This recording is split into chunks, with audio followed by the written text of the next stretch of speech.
Hello and welcome, ladies and gentlemen, to another episode of the Fabricio Dead podcast. Hello and welcome to another episode of the Fabricio Dead podcast. We will be hosting today with Mr. Sam. We will be doing lies, dirty lies, and statistics.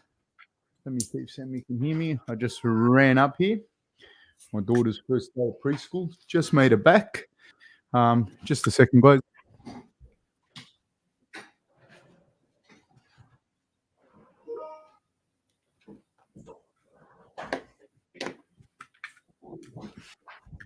And we are off, people. We are off. Sammy, how are we? All right, how you doing? Pretty good, pretty good. What have we got? What have we got for a Sammy today? Let's kick off. I was kicking it off initially with Beneil Dariush and Arman Tsarukyan, just with the head. Wait, let's work backwards from Where do you want to start? The first the one? start of the main event, the start of the main card. Let's go with Beneil Dariush versus Dustin Solfitz. What you think, what the forms say, what the statistics say.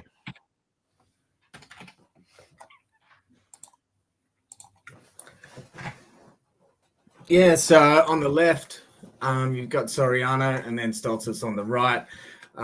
So in the UFC history, you've got Soriano with 3 wins, 3 losses, and Dustin on the right-hand side with 1 win and 4 losses. Overall, Soriano has, on average per round, he's striking 18, 19 significant strikes per round. 13 to 14 of those are going to the head, 5 to the body, and he doesn't strike the legs much at all. And then on the right-hand side, 12 significant strikes per round. Only, nearly 8 of those landing at the head, 2 of those to the body. In terms of accuracy, you've got Soriano with around 50% significant strike accuracy compared to Stoltzfus with 40% accuracy.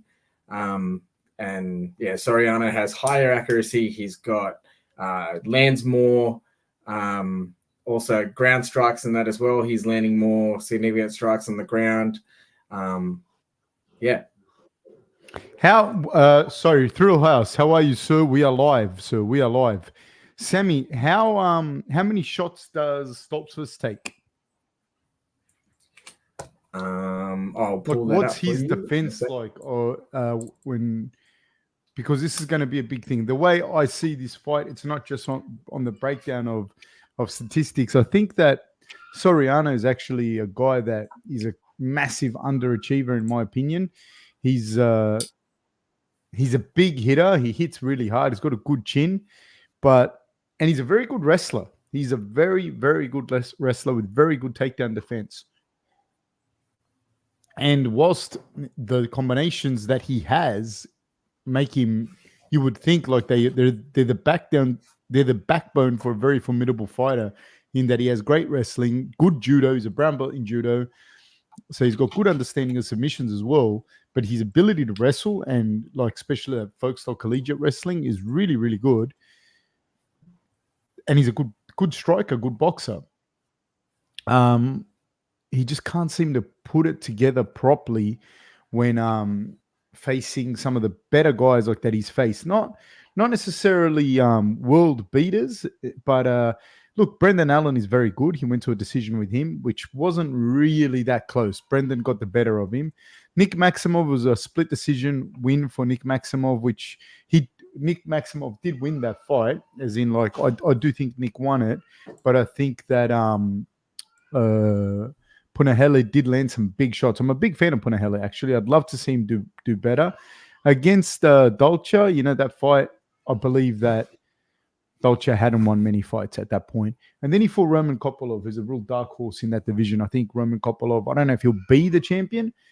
That's a big call, but he's definitely someone that can shake things up, is Roman Kopylov.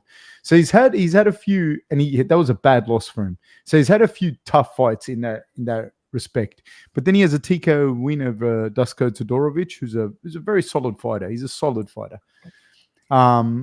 So I think a big thing is going to be how much what's the difference in the striking differential, in my opinion? Because I don't know that Dustin Stoltzfus will be able to necessarily get this to the ground. And it's going to be, can he take these shots? And what's it say there, Sammy? Yeah, so just in terms of his defensive percentage, he's fairly low, and we've looked at obviously a lot of the other, normally we look at main cards and look at the kind of those the title belts and stuff like that. So it's obviously a very different profile to some of those, but his significant strike defense is around 39 to mid 40s to 50s. But fairly low, especially in that first round. So he seems to, his defense gets better. But it's around 39 to 44% in those first couple of rounds in terms of significant strike defense. And what's the accuracy like for Soriano? So this guy's got a 39% in the first couple of rounds. How accurate is Soriano in those first couple of rounds? Well, just in terms of to also compare Soriano's defense, his defense is a lot higher in those first couple of rounds, or at least in the first round at about 52, 53% or so.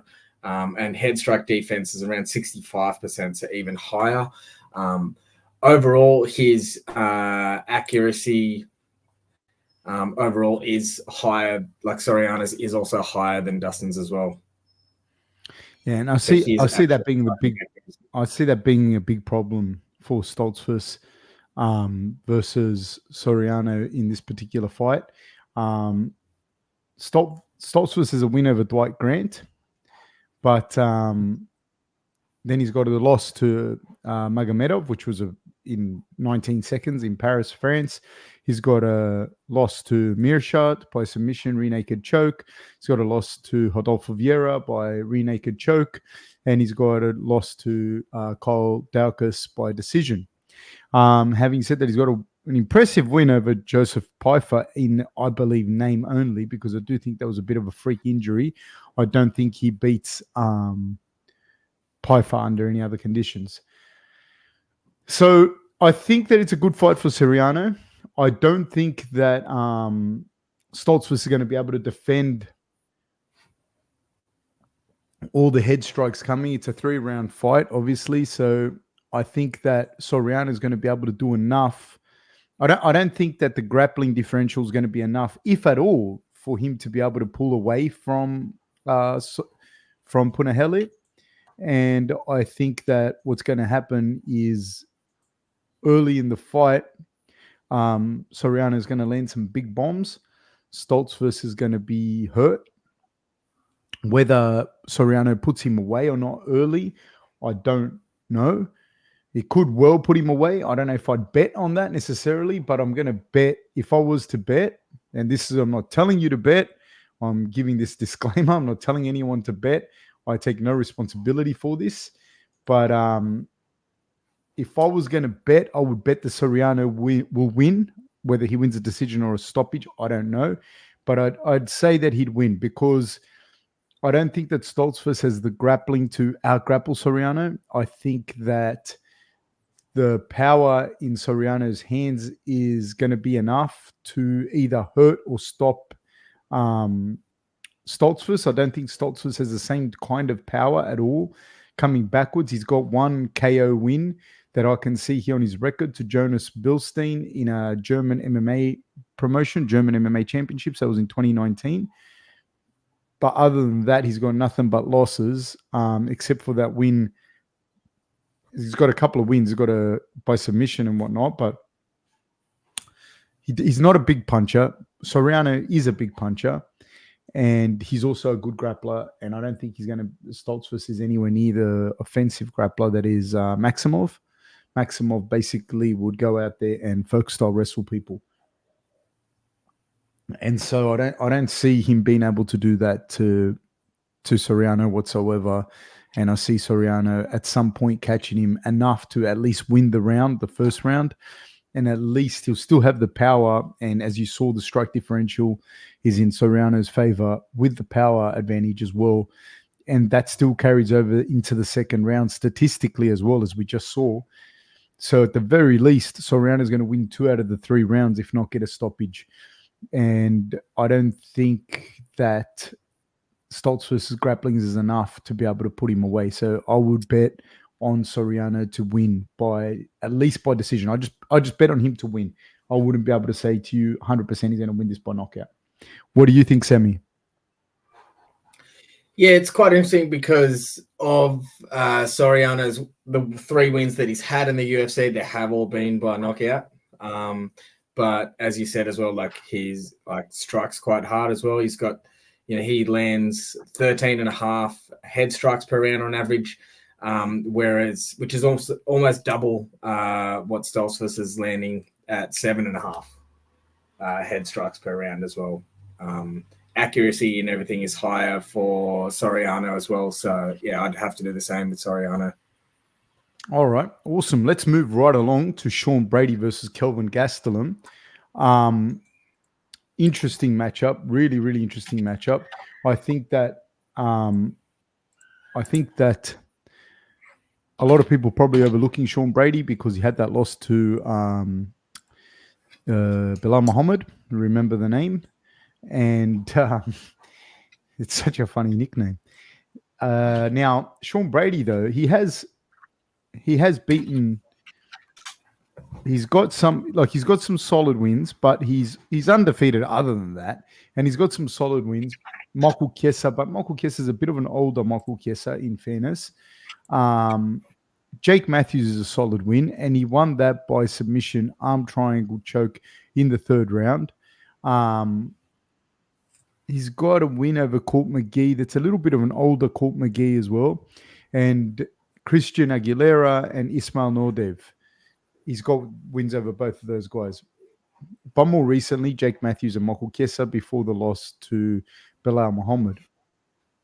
I don't know what happened. People can have bad fights.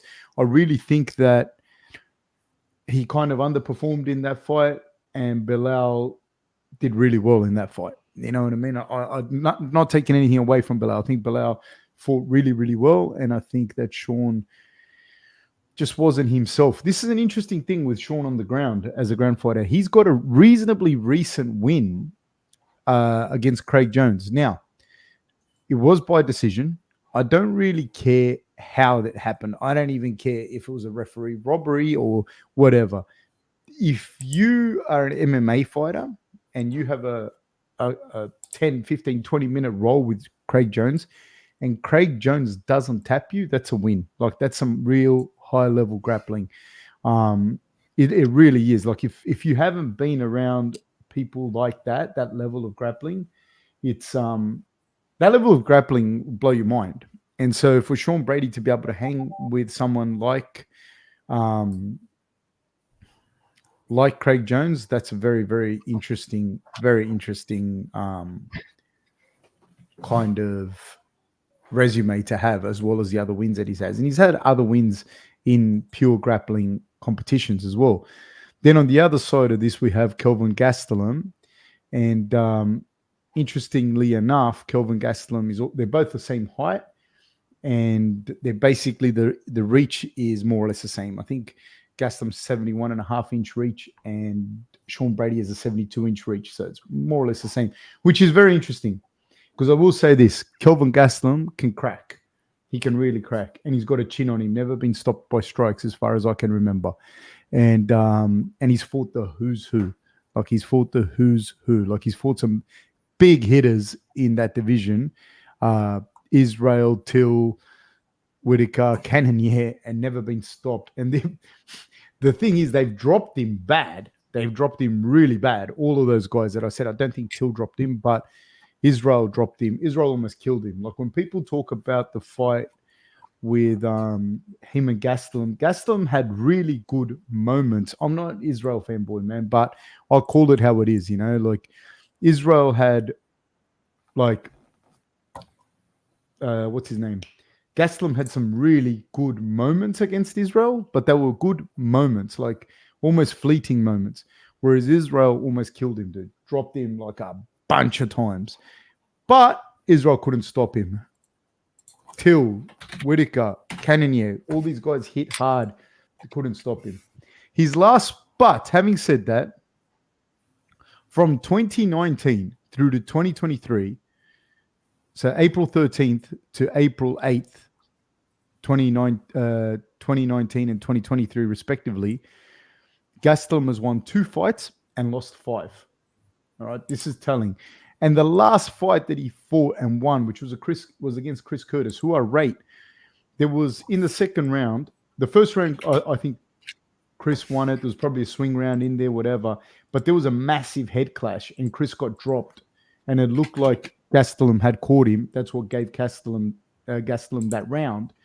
And Chris ate a lot of shots, and I don't know how he recovered. So had that not have happened, I don't think he would have beat Chris. So I almost have that as like 6 losses, you know. And Chris is not the biggest. This is because Chris is not the biggest of middleweights. Most of Chris's career was at welterweight, and he was a very solid welterweight. And I think he's got wins over Ray Cooper in the PFL. Pretty sure he does. Ray Cooper is a very good fighter. He just lost recently, but he lost. You know, he's also at the tail end of his career. He's got a loss against Ray Cooper. Actually, does Chris Curtis? But yeah, he's a very, very solid, very good fighter. Curtis, but he is a welterweight in as far as like he's not one of the bigger middleweights. Gastelum didn't look great in that particular fight. So then that brings us along to that's just me kind of introducing both of these fighters. I'm a big fan of Gastelum, but I'm not a fan of him going back to welterweight necessarily, as people talk about him like, oh no, his true weight is welterweight and da. He has not fought at welterweight. I'll tell you now, I'm pretty sure he has not fought at welterweight. His last fight was a catchweight, 171 bout. Hendricks missed weight, and that was against Johnny Hendricks, which he won, and that was July 9th, 2016. So I don't know, what's that 6, 7, 8 years ago, something like this. And then so that was the last time that he made welterweight. And moving down in weight later in your career is probably not the best thing. And then he missed weight 1, 2, I don't know, 2 times at least before that did Gastelum. So I don't even know if he'll make the weight. To be honest with you, I don't even know if he'll make the weight. What do you got for us, Sammy? Yeah, so just on the left-hand side, we've got Brady, and on the right-hand side, we've got Kelvin. So average per round, just comparing the two, Brady lands around 20 significant strikes per round to Gastelum 17 per round. So Brady has a slight edge over that. Also has a slight edge in head strikes. He's landing 12 to 13 per round compared to Kelvin's 11 to 12, so only a slight edge. But he does have higher accuracy as well. So Brady's landing at 53% significant strikes to Gastelum's 42%, and 44% head strikes to Kelvin's 34%. So 66% of the time, Kelvin's missing head strikes. I have a question. In terms of accuracy. Sorry, go on. Yeah, go. No. Say what you were saying. I was just saying I favor Brady in terms of accuracy overall, and he has a slight edge statistically in terms of strikes landed average per round. What are their takedown percentages like? And what's their control, the for and against with control time and the for and against with takedown accuracy? Because that, I think, is going to be the real path to victory for Brady if he is to get one, because I don't think he's going to stop Gastelum with strikes. And if they're going to play the shot for shots, Gastelum's going to win that. So I'm just curious what the percentages are like with the control time, takedown, etc., and what that looks like.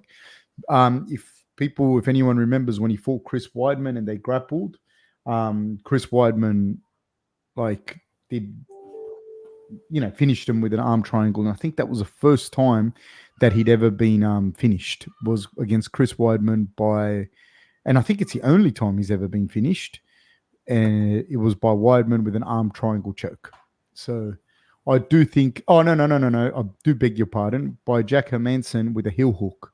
So he has two submission losses, right? If you remember the fight against Jack Hermansson went for a lateral drop or a body lock, and then Gastelum reversed it and hit the lateral drop himself.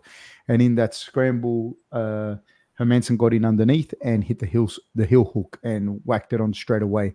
So, yeah. Coma says that looked like a lot of useful info presented in the most confusing way. If you would like to give us some feedback on how you would like to see it presented, Coma, by all means, do so. Sammy, do you want to give us your thoughts on the thingamabobby, on how you see the fight going, with as far as the control time and the takedowns? I don't have the control time on here, but just the takedown percentage, Brady's at around 50%, whereas Gastelum's only at about 31%.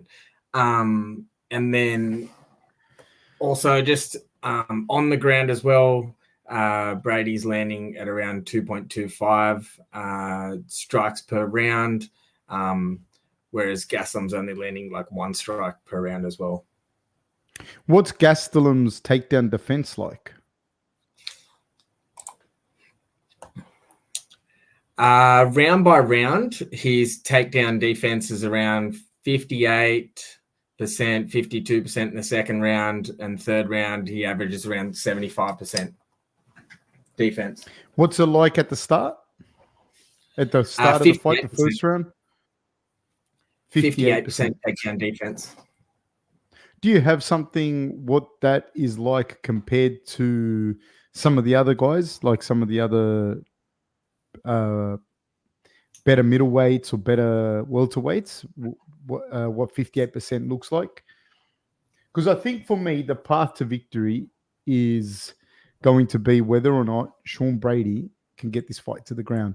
I think the biggest problem here for Gastelum is going to be whether or not he makes the weight. I don't know if he's going to make the weight. That's the truth of the matter. And if he does make the weight, how he's going to look at welterweight with that weight, I don't know. Historically, he hasn't done an amazing job of making the weight. So, if you look that up, I'll just answer a few of these questions, just talk to a few of these points. B. Johnson says, putting mortgage payment on Soriano. Brady's back attack is honestly scary. He's a very good, very, very, very good grappler for MMA. For an MMA fighter, rather, he's a very good grappler. SG says, greetings, Fab. Tsarukyan is potentially the dark horse of this division. I wish the UFC would promote him more. Tsarukyan is a very good fighter. I don't know that he gets past Dariush, to be honest with you, but we'll get into him later on. Coma says, Gastelum has got this. SG says, I think Gastelum's power is underrated. Many fighters, including Rob, have said that he's a deceptively hard hitter.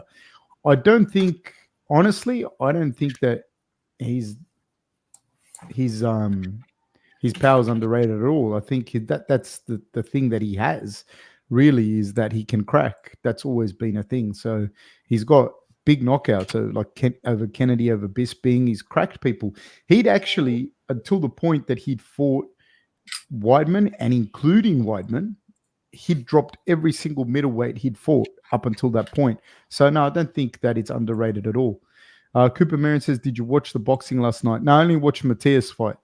Coma says, that looked like that's yes, Coma giving his thing. Coma says, Brady is overrated. His wrestling won't work on KG, and on the feet, he's going to get spanked. I bet that dude that is doing the charts is great at poker. Okay, Coma. Brady is overrated. His wrestling won't work on KG. I think that I don't think he's overrated. I don't think that his wrestling is it's going to be interesting to see, but I don't think that, like, to me, he's a guy that's his grappling is proven. You know what I mean? Like it's a proven grappling. Whether or not he'll be able to get Gastelum down is going to be an interesting one. If he can't get Gastelum down, I think Gastelum's going to hurt him, and with a stand-up. I do believe that at some point he's going to get this fight to the ground. The problem that I have here, making a call, and so just to be like smart about the money and the calls, I would not bet on this fight because I have no way of seeing how Gastelum's going to look at welterweight and if he makes welterweight.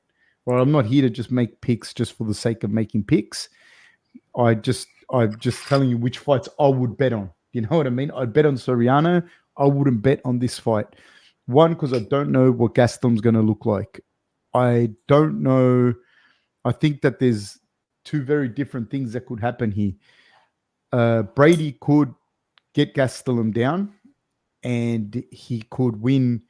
If he can get Gastelum down and he can get some control time, which he can absolutely do because he has really good back control, he could win 1.5, 2 rounds, and he's going to win a decision.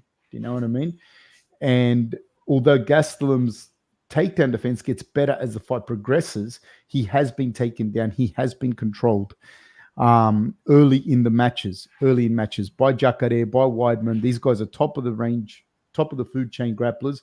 Sean Brady's shown that he can hang with some top of the food chain grapplers. So if he can pull out 1 or 2 rounds with his grappling, he could do enough to win it.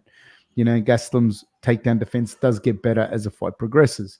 Having said that, if he has trouble taking him down, Gastelum's going to light him up. I do believe that. He's not going to hurt Gastelum on the feet, and Gastelum's going to hurt him. That's my take on that. That's why I don't really know. If this fight was happening, say, somewhere like at middleweight, where I know that Gastelum will make the weight and he can make it comfortably and he'll be fine, then I would pick Gastelum all day. But because there's an asterisk there around whether or not he's even going to make the weight and how he's going to look if he makes a weight and how he's going to feel, I can't really make a prediction on that. Cooper Marion says, Matthias is pretty fun to watch, though. That's the main one I was tuning into. SG says, Gastelum's also 10th planet black belt. Yeah, that doesn't... There's a difference, though. There's a massive difference between you being a black belt and you beating Craig Jones in a match. Like, they're not on the same planet, dude. Like, there's a lot of black belts, and Craig Jones would spank them all. So this is a big difference, you know, between the two kind of levels of grappling. That's why I say to you, there's a bit of an asterisk there. I'll probably lean towards Gastelum, to be honest with you. I'd lean towards Gastelum in this fight, but it's too much of an enigma. That's the smart pick for me, would be to leave this one alone. I would pick Soriano and leave this one alone. What Cooper Marion says, I just worry about Brady's durability. Beneil isn't exactly a power puncher and managed to finish him. Jordan Fadner says, glad you're back, man. Thank you, both of you. Yeah, that's what I mean. I definitely see Gastelum being able to beat him, but I don't know what Gastelum's going to look like at welterweight. So I personally wouldn't bet on this fight. Your thoughts, Sammy? Yeah, just going back to the defense and that as well of takedowns. Kelvin's, round 1, 58%. And I just had to look through some of the middleweight and welterweights as well, just for comparison. And that is fairly low. The only other one that kind of really stood out was like Gilbert Burns had a takedown defense of like 38% or something. But the rest were fairly high in the 70s and 80% as well for takedown defense. So Gastelum's takedown defense was relatively low in those top 10 for welters and middleweights. Yeah, so I do think that there is a path for victory for Sean. I don't know. Like I said, I can't. When somebody is getting later in their career and they haven't made that weight for a long time, I don't. And the problem is not. The people don't understand this. The problem is not just like you making the weight. The problem is you rehydrating back. You know what I mean? Like, are you going to be at 100%? Are you going to be able to perform in the same way? Especially, Sean Brady isn't like a big heavy hitter, so that will work for Gastelum. But I don't know. Like, I don't know if Sean Brady is able to take Gastelum down. I don't know how that's going to affect And also, as you get older, Kelvin Gastelum now, it's crazy because you watched him fight as a young man in the UFC, and now he's 32, and then he's going to try and make this weight for the first time since 2016. I don't know. I don't know how he's. How long ago is that? That's like 7 years. He hasn't made that weight. So I don't know. I can't pick that one. I wouldn't put money on that fight because there's just too many things. Like I think Kelvin Gastelum could do it. But there's too many question marks there. Sammy, what do you got for us for the next fight, which is Rob Font versus Davison Figueiredo? I'll pull that up. And this is another one again. Like Davison's fighting, I believe he's fighting for the first time at bantamweight for the first time. You know what I mean? Like he's not. He's fought at flyweight the whole time. He's always had problems making weight, but he's fighting up there for the first time. I don't know. Going up in weight, especially in the smaller weight divisions, as the guys get older at 35, I'm all for it. So this is going to work in his favor, I do believe. I don't know how he's going to be not being a giant in that division, because he's 5'5" and 57 kilograms, and he's facing Rob Font, and Rob Font is 5'8", at 61 kilograms. So he's significantly taller. Like whilst Davison was a big flyweight, he's not necessarily going to be that big at bantamweight. So that's an interesting thing. So again, right off the bat, I'll tell you, I wouldn't necessarily bet on this because I'm not a guy that I just chuck money on there. And it's Coma actually just mentioned something interesting. Coma should be noted that both Gastelum and Figgy are underdogs. Very interesting bets.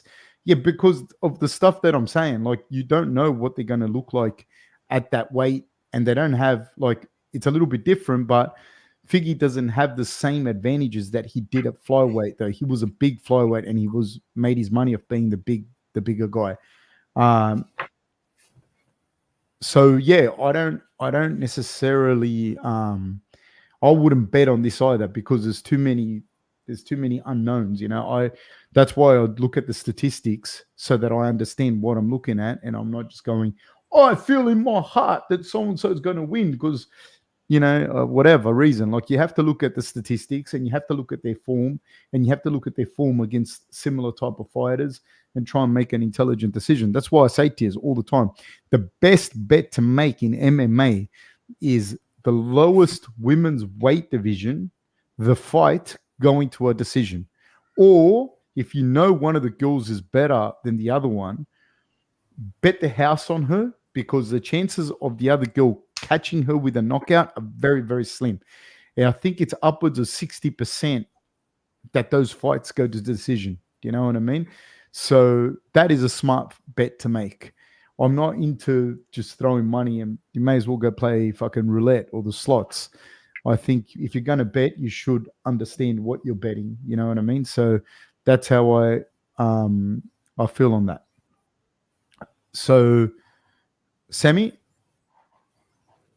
what have we got here? Yes, just in comparison overall, Rob Font, he lands around 27 significant strikes on average per round, which is quite high, than we've looked at in the past as well.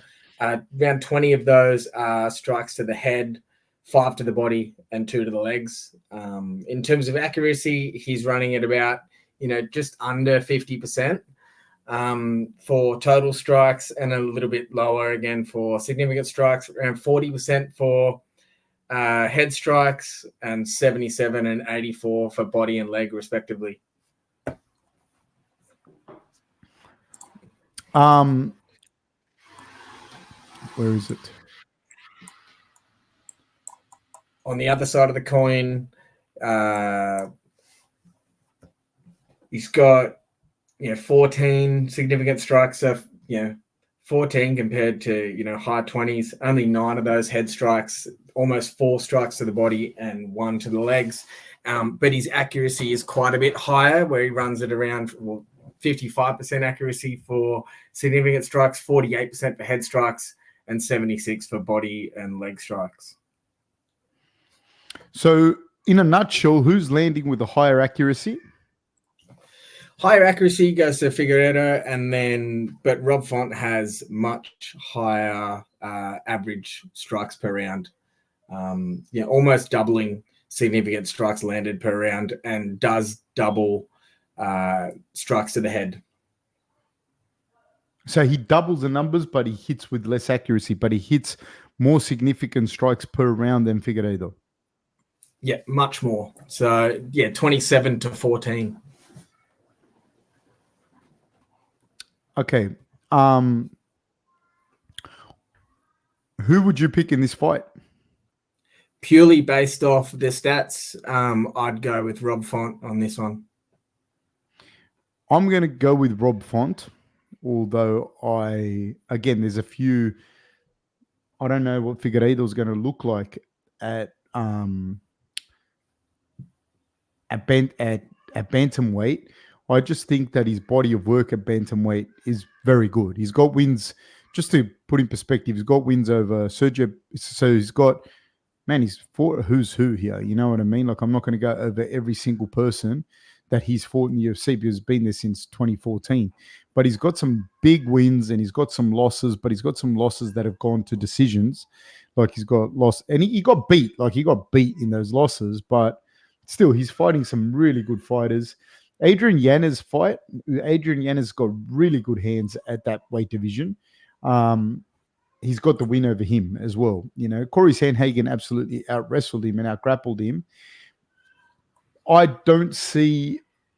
The other thing is, does Font make this weight? I don't even know if he makes a weight. But I think he's actually going to be bigger than Figueiredo, and that's going to be a problem for Figueiredo, I think. He's this guy's bigger than him, like taller, like rangier, can box, so he knows how to use his range. I don't know that Figueiredo is going to be able to hold him down with his grappling, although Figueiredo is a good grappler. I think that Rob Font's going to do this. I think he's just going to hit him with output. I think he's going to, whether he lands or not, he's just the busier of the two with the boxing.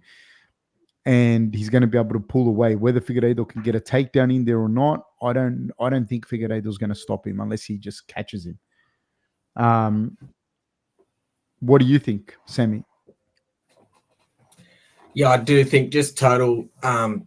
I just pick Rob Font over. There's such a big strike differential in terms of significant strikes landed and head strikes. So that would be your pick? Yeah. Yeah, I have to go with Font in this one as well. All right, moving right along. Let's go to Jalen Turner versus Bobby Green.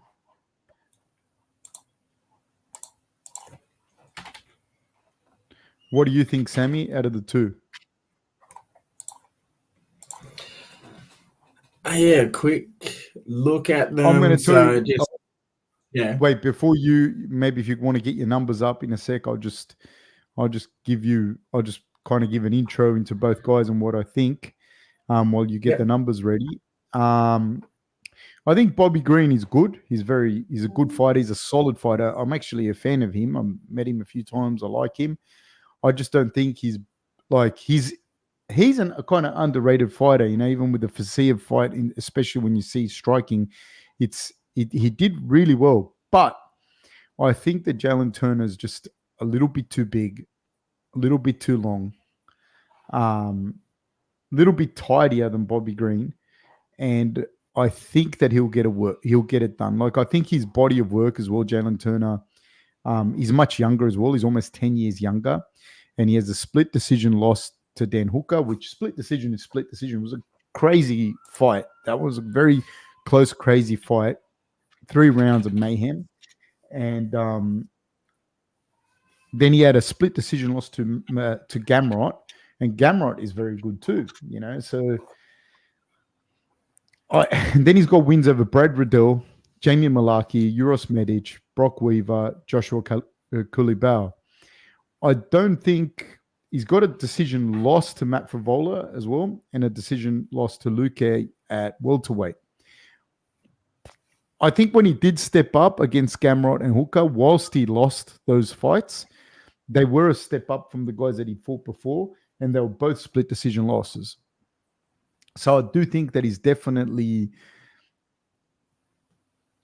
an echelon above the guys that he'd fought before. And I do think he's going to get it done against Bobby Green. That's my take. My heart's with Bobby Green. I actually kind of going for Bobby Green. I like Bobby Green a lot, and I hope he does it, but I don't think he will.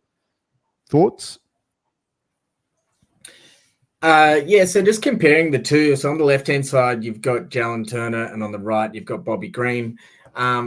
Just in terms of average per round, Bobby Green does have, he does land more significant strikes per round, does land more head strikes per round, but not a large differential. Yeah, he's landing 29 to 30 significant strikes per round to Jalen Turner's 22. In terms of strikes to the head, Bobby Green is, he's landing 17 strikes per round compared to 15 or so strikes per round from Jalen Turner. So not a big difference there. Body strikes landing 7 to 6. So again, not a big difference there. Leg strikes, Bobby Green's landing around 5 strikes per round to Jalen Turner's 1. In terms of accuracy, Bobby Green has a slight edge over Jalen Turner in terms of accuracy. So he does hit more and at a higher accuracy than Jalen Turner as well. But probably for me, the age does factor a big play into it, as there's about like a 9-year age gap as well between the two of them. I think there's, again, a couple of interesting points. Is Jalen Turner going to make weight? Is a big one. Is Jalen Turner going to be able to make weight and then perform? These are two different things when people talk about making weight. There's making weight and there's making weight and performing.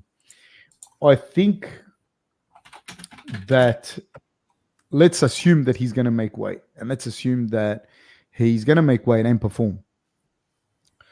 And the reason I say let's assume is because he took the fight and he's a young guy, and I've got to go with the fact that it's a little bit different. Like, he has made the weight before. It's not like he hasn't made the weight in 10 years or 5 years or 6 years, which is my problem with the Gastelum fight, where I don't have enough to go off. So yeah, he has missed weight twice. He has missed weight twice, as far as I can see here. But he's also made the weight, so I think that Jalen Turner is also the big, and there's another big thing with Jalen Turner is just the size. If he does make the weight, he's 6'3" at lightweight, and he's almost 9-10 years younger than Bobby Green. Bobby Green, in my heart, I hope Bobby Green gets it done. If I had to bet again, like, I wouldn't necessarily bet on this fight. Like, I would pick Jalen Turner, if I have to, but the only fight that I would bet on, and I could be wrong, would be Soriano. There's fights that I pick is different, but like I said, one of the boys at Coma here wrote the odds on women's MMA are dog shit, and they're dog shit for a reason. Do you know what I mean? Because they're good bets, So if you ask, like, I like to bet safe. If I was going to bet, I don't even bet. But if I was going to bet, I'd bet safe, and that's something that's safe there. If something comes along where the odds are wrong, like where I look at it, there's been a few fights, man, where I've looked at it and gone, nah, you can't. Those odds are not right for this fight. Every now and then, if you see one, I would take it. But if not, I wouldn't bet on fights I don't know, just because I like the guy or I think he'd win because, I love his Instagram page or some shit like that. So I definitely would go. The only one I'm really at this point would go, all the way bet would be Soriano, but I would pick Jalen Turner to win this. He should win this. I don't know if he will win this. Sammy, what's your think? What's your pick?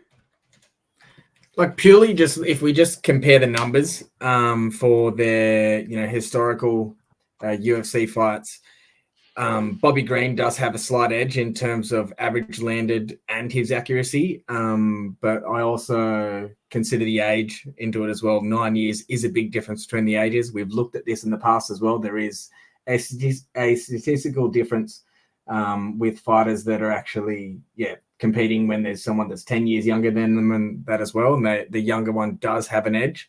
So I would go with Jalen Turner because I don't see Bobby Green kind of overcoming that edge with, like, there's not a massive difference in the strike differential as well.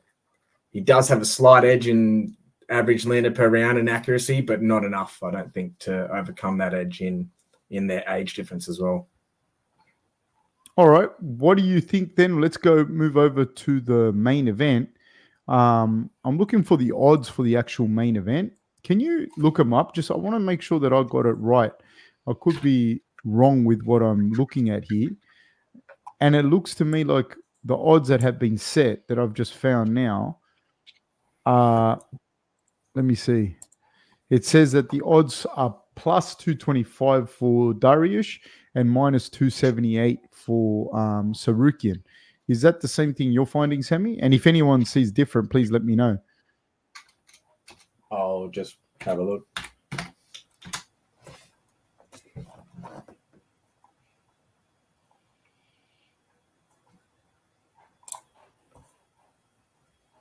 And I'll just start talking about the two guys and who I think. Like, I'm a fan of both these guys. I'm gonna go with Dariush on this one. I just think that he's got tidier hands than Tsarukyan. Tsarukyan. The thing is, it's a tough one. Tsarukyan is the younger fighter, but Dariush is 34. He's kind of leaving his prime a little bit. But the guys, his record and the guys that he beat, he's also got wins. Like, he's got a decision win over Gamrot, who had a split decision win over Tsarukyan. And whilst you can't do MMA maths necessarily, you got to understand something here, that Tsarukyan's bread and butter is wrestling. Gamrot's bread and butter is wrestling. Dariush was able to nullify Gamrot's wrestling, which is, man, at least as good as Tsarukyan's, if not better. I would say it's probably a little bit better. It's a little bit cleaner. Gamrot has traditionally good wrestling. Like, he was part of like the Polish wrestling program, which is, it's hot shit. It's good. And ADCC European champion, blah, blah, blah. Very, very qualified grappler. And like, Dariush had it, like, shut him down. Tsarukyan struggled with him. Like, some people say Tsarukyan won, some people say Gamrot won. I just thought it was me. I love grappling, and I love grappling for combat. So I loved watching their fight. It was close. Maybe watching it, you might think Tsarukyan won, but it was close. There was no question that Dariush beat Gamrot, in my opinion. Right? I could be wrong. Please let me know if you disagree. The Charles Oliveira fight, people talk shit on Dariush for that fight. Like, he had more than his moments. He had Oliveira on his back. Oliveira had nothing for him off his back. And Dariush did a great job with Oliveira, with controlling Oliveira from the top. And he had very good moments. Then on the feet, he got caught by a big kick and the punches and da-da-da-da-da, but he got caught. So I think that Dariush has got enough takedown defense and tidier striking and very good jiu-jitsu. Very, very, very good jiu-jitsu. Champion at brown belt, Mundial's champion at brown belt, and at other belts as well. So he's got very, very, very good jiu-jitsu. His wrestling's very improved. He's got very good hands. I think he's going to get that job done. And I think that if he is the underdog, that's a good bet. What do you think, Sammy?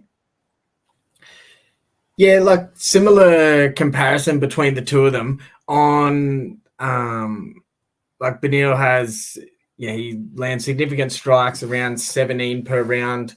to Tsarukyan lands about 18 per round. So Tsarukyan does have a slight edge in terms of significant strikes landed, head strikes landed, and slight edge in body strikes as well. Tsarukyan also has higher accuracy for body and leg strikes, but Beneil has only ever slightly higher by like a 1% higher accuracy for significant strikes and strikes to the head. But I think the key one as well for me, I'd go with Dariush for this one. Also, just because he's got 6 submission wins, and while they're both grapplers and that as well, Tsarukyan doesn't have any submission wins either. Also, he's Dariush has 5 submission wins and 1 submission loss. I don't see. While it's true, Colmer says he struggles with speed. The thing is, I don't see Tsarukyan as being a fast striker. You know what I mean? I don't see him having those weapons available to him to necessarily beat Dariush, right? And I see that Dariush has fought a broader range of fighters. I think that if they fight right now, I favor Dariush. If they fight in a year, when Tsarukyan is truly starting to enter his prime and Dariush is on the other side of it, I'd favor Tsarukyan if they were to fight in a year. But to fight right now, me personally, I think that Tsarukyan will have problems with him. I do think that. And the other problem, whilst I agree that that he might struggle a little bit with that, I don't think that Tsarukyan has the speed, the hand speed, and the tidiness to be able to put it on Dariush like that. And even if he does, right? Even if he does, he has to do that for 5 rounds. And he's not going to be able to do that for 5 rounds, I don't think. Is he going to be able to wrestle and out-wrestle Dariush for 5 rounds? No, I don't see that either. I see that Dariush is going to be able to stifle the takedowns, and that's going to get harder and harder for you to do, to take him down and to hold him down. And then that's going to affect your strikes as well. He is the younger man, Tsarukyan, and he's an extremely powerful man. Can he land a big shot and put Dariush out? Maybe. But the other thing that I see with Tsarukyan here is he's got some TKO wins, but they're not against the top of the food chain guys necessarily. And he's got a few KO wins, right? But he's not enough for me to go, this is like going to be a big problem for Dariush. He could catch him with something for sure. And it's going to be dicey in the first 2 rounds. Big, powerful guy like Tsarukyan. But I think that if Dariush can get past that, I think he's going to win the fight. It's a tough one. It's a close one. And now looking at this is what I think could happen. I think Tsarukyan could definitely win this fight. But I think the odds are closer than they should. The odds should be closer than what they are, because you have Tsarukyan at -278 and Dariush at a +225. So I think that seems to be like quite a big difference to me. In what I'd say, it's much more even money. So if I was going to be, the only one that I would feel comfortable betting on is Soriano versus Stoltzfus, right? Give me 1 second.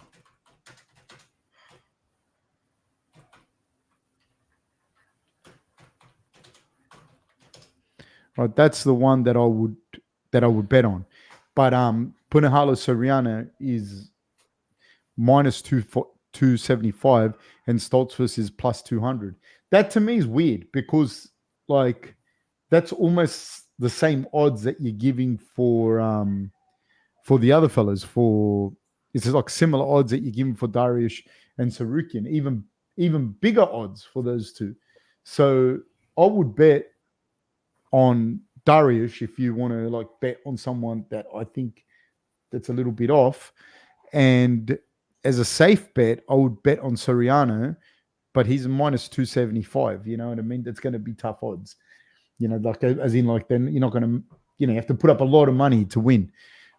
But it seems weird to me that it's that big odds difference. That's my take on it. But yeah, D. Rest says your English accent sucks ass. Why are you listening to dickhead? Archie says, Fab, between Dariush and Arman, who has a better cardio in your opinion? I think that's a good question, dude. I would honestly say Tsarukyan. He's a younger guy, right? He's a younger guy, but the way that they're going to fight is very telling because he comes at you with full speed, and he does rely a lot on his wrestling, and he's going to rely a lot on his wrestling in this fight. And that's the thing that takes the most energy out of you is the double leg, the big blast double legs and the big wrestling moves. So that's the thing that I think is going to affect the cardio a lot. And that's what's going to make things get harder. You know, it's much easier to defend a takedown than to do a takedown. And then to get back up. That was one of the things that impressed me so much about Dariush versus what's his name? Gamrot, that he could just get back up. Sammy, anything? Yeah, I was just looking at round by round. So in that first round, Dariush does have an advantage over Tsarukyan as well. So he lands around 19 significant strikes per round, 11 of those to the head, 4 to the body, 3 to the legs. And just, yeah, does have a slight edge over Tsarukyan, who only lands 15 significant strikes per round, 9 of those to the head, and 3 of those to the legs and the body as well. In terms of ground strikes in the first round, there's a slight 5-4 advantage for Tsarukyan, but it's probably it's only 1 strike difference between them. Tsarukyan does build round on round, so he typically lands 15 significant strikes in the first round, 18 in the second, and 21 in the third. So he's building, whereas Dariush lands 19 significant strikes in the first and drops to 14 in the second, and then back up to 17 in the third as well. Yeah, I think it's just the style of fighting as well that's gonna be very interesting, because the energy output that you're gonna have to do for 5 rounds to hold Dariush down, if that's what you're gonna try and do, is gonna be difficult. And then to really put on big shots with your striking, which he can do, Tsarukyan, it's going to be hard to do that for 5 rounds. So I think that's where, if you can't get him out of there, this is how I see the fight going. If you can't get him out of there in the first 2 rounds, I think Dariush is going to win. That's my take on that. The only one that I'd pick for sure, 100%, is Soriano. That not 100%, but that's the one that I would pick. The rest, it's hard to say. You know, there's a lot of asterisks in those fights, like as far as from a betting perspective. That's my take on that. Anything else, Sammy? No, that's it for me, I suppose. Awesome. Guys, thank you so much. Please let us know what you think, who you pick and why. Let us know in the comments below. And guys, please like and subscribe and share the channel if you can. Thank you very much, guys. Take care.